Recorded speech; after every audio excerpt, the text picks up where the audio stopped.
अस्सलामुअलैकुम friends, welcome to STS science plus coding academy. दोस्तों, last video के अंदर हमने जो है अपना इफ स्टेटमेंट देखी थी। आज हम देखने जा रहे हैं अपनी इफ एल स्टेटमेंट। इसके लिए मैं सबसे पहले प्रोजेक्ट्स में जाके एक न्यू क्लास बना लेता हूँ। इसको नाम दूंगा इफ एल्स का। तो अगर आपके सामने क्लास बन चुकी है, मैंने एक क्लास बना ली है इफ एल्स की और इसके अंदर मैंने अपना फंक्शन वगैरह रेडी कर लिया। अब इफ एल्स को समझने के लिए आपको याद हो तो मैंने लास्ट टाइम 2 नंबर यूज़र से लिए थे। तो सबसे पहले उसी चीज़ को परफॉर्म करने के लिए मैं इंपोर्ट करूँगा स्कैनर, क्योंकि मैंने यूज़र से नंबर लेने हैं। इंपोर्ट जावा डॉट यूटिल डॉट और ये हमारे पास ऊपर आ गया स्कैनर। ये मैंने स्कैनर इंपोर्ट कर लिया। अब स्कैनर का एक वेरिएबल बना लेते हैं या ऑब्जेक्ट जिसको कहते हैं scanner S equals to new scanner. और स्कैनर के बाद जो ब्रैकेट्स लगती हैं इसके अंदर जब हम लिखते हैं सिस्टम डॉट इन, तो इसका मतलब होता है हम यूज़र से डाटा लेने लगे हैं। ये हमें सोर्स बताता है कि सोर्स का इस्तेमाल करते हुए हम यूज़र से डाटा लेंगे। तो अभी हमने 2 नंबर यूज़र से लेने हैं। लास्ट प्रोग्राम के अंदर भी मैंने 2 नंबर यूज़र से लिए थे। मैं उसी कोड को कॉपी कर लेता हूँ और यहाँ पे आके नेक्स्ट लाइन के अंदर जाके उसी कोड को पेस्ट कर दूँगा। तो मेरे पास जो 2 नंबर हैं वो यूज़र से आ चुके हैं। एक एरर आ रहा है स्कैन का यहाँ पे, क्योंकि मैंने पिछली वीडियो के अंदर आपने देखा हो तो स्कैन बनाया था इक्वल्स टू न्यू स्कैनर। इसको मैंने एस कर दिया है, तो मैं सिंपल यहाँ पे भी इसको हटा दूंगा और नीचे वाली लाइन में भी मैं इन तीनों को हटा दूंगा। तो मेरे पास अब कोई एरर प्रोग्राम के अंदर मौजूद नहीं है। अगर हमारे पास प्रोग्राम कुछ ऐसा हो, राइट अ प्रोग्राम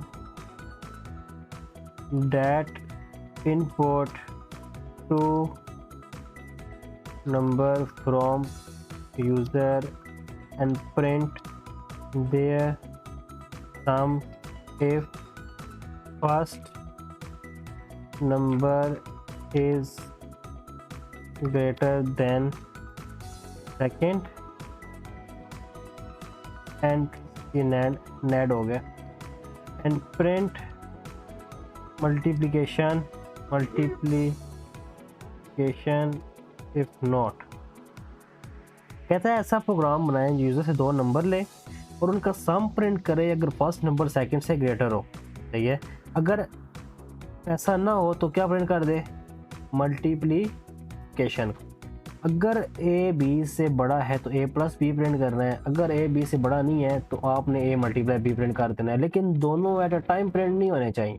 देखिए, हमने लास्ट टाइम एक स्टेटमेंट पढ़ी थी।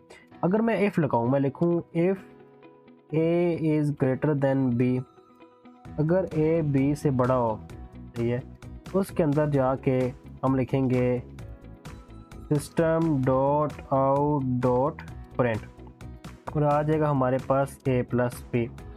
ये हमारी एक लग गई स्टेटमेंट। अगर मैं दूसरी स्टेटमेंट भी लगाऊँ, अगर ए ग्रेटर देन बी और मैं लिख दूँ बी इज़ ग्रेटर देन ए, अगर हमारे पास बी ए से बड़ा है, सही है, तो हम इसमें लिख देंगे system dot A multiply by B. अगर अब मैं इसको रन करूं, रन फाइल, तो आप देखें मैं ए भी 4 पुट करूंगा और बी भी 4 पुट करूंगा। प्रोग्राम रन हो रहा है। आजा आया नहीं है अभी तक।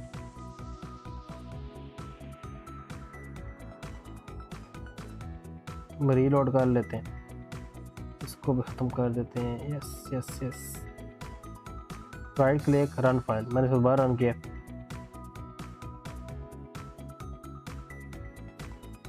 ये आपको आउटपुट नज़र आ रही है, inter first value 4, second value 4।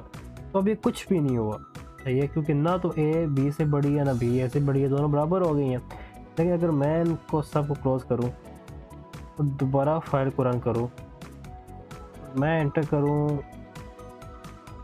4 और दूसरी इंटर कर दूं 2, तो मेरे पास 6 प्रिंट हुआ है 4 + 2, सही है, क्योंकि मैंने 2 इफ स्टेटमेंट्स लगाई हुई थी। ए प्लस बी और ए माइनस बी के लिए अलग अलग इफ स्टेटमेंट्स लगाई हुई थी। एक तो तरीका ये है कि आप बारी बारी इफ स्टेटमेंट लगाएं। एक तरीका ये है कि आप इफ एल्स स्टेटमेंट लगाएं, क्योंकि आपके पास 2 ही चॉइसेस हैं। और जब आपके पास प्रोग्राम में 2 चॉइसेस हों, एक हो आपकी तब जब आप इफ कर रहे हो, दूसरी हो तब जो एल्स कर रहे हो, उसके लिए आपके पास इस्तेमाल होती है if else statement. If else statement का तरीका क्या है, मैं इसको यहाँ से कमेंट कर देता हूँ, क्योंकि ये भी हमारे पास अल्टरनेट मेथड है।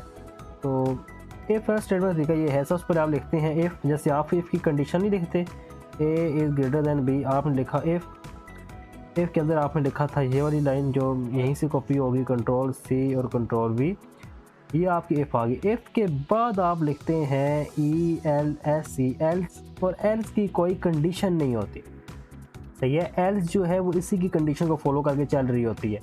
फॉर एग्जांपल अगर ए बी से बड़ा नहीं है, अगर ए बी से बड़ा हुआ तो ये रन होगी और ये स्किप हो जाएगी।